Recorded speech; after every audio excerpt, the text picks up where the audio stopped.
ඉතින් ඔයාට තම්මේල් හදන්න කම්මැලි නම් මෙන්න මේ ට්‍රික් එක try කරලා බලන්න. ඉතින් ඔයා Google එකට ගිහිල්ලා search කරන්න Canva කියලා. Canva කියලා search කරලා ඉවරලා Canva එකේ account එකක් හදාගන්න. account එකක් හදාගෙන මම ඔයගලන්ට පෙන්නන්නම්. ඉතින් මේ තියෙන්නේ මං හදාගත්ත මං කියලා මෙයාට හදාගත්ත thumbnail කීපයක්.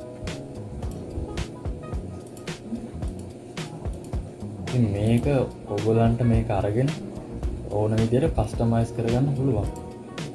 ඉතින් මම ඔයගලන්ට තව පෙන්නන්නම්. මේ තියෙන තව හදාගත්තේ Canva එකට ගිහිල්ලා ඉවරලා ඔයගලන්ට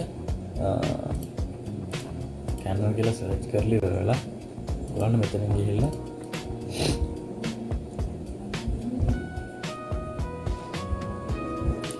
මෙතන AI එකට ගිහිල්ලා ඔයගලන්ට ඩිසයින් කරගන්න පුළුවන්. ඉතින් මම මේ දීපු prompt එකක් මම දෙන්නම්. මෙන්න මේකම දෙන්න. මේක ඔයා මෙතෙන්ට මෙහෙම prompt එක දීලා ඉවරලා මෙතන තියෙනවා design කියලා. මෙන්න මේක click කරන්න.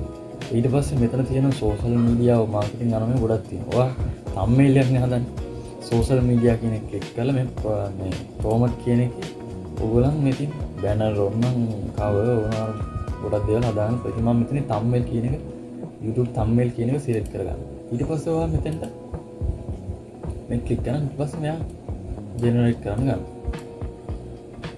ඉතින් ඒ වගේම තමයි මේ තින් මම තව දීලා හදාගත්ත දීප. ඉතින් බලන්න ඉතින් ඔයගොල්ලන්ට මේක background එක උනත් අරගෙන අනිත් ටික remove කරලා අවශ්‍ය විදිහට customize කරගන්න පුළුවන්.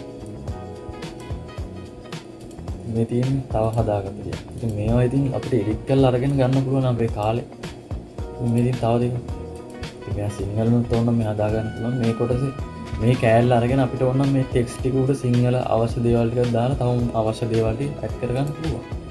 ඉතින් කම්මැලි Photoshop වලින් ඊට පස්සේ CapCut වලින් thumbnail හදන කම්මැලි නම් ඉතින් මේක අපිට ගොඩක්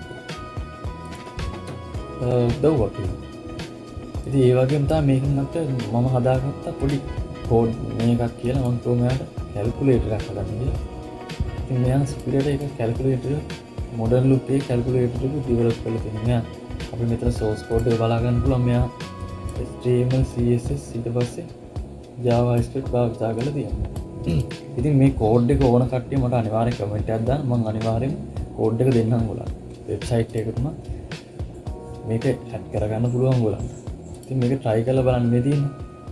මම දැන් දීපු prompt එක. ඉතින් බලන්න මෙයා superior design කරලා තියෙනවා. ඉතින් අපිට ඕන නම් මේක background එක transparent දාලා මේක අනිත් කොටස ඕන නම් අපිට ගන්න පුළුවන්.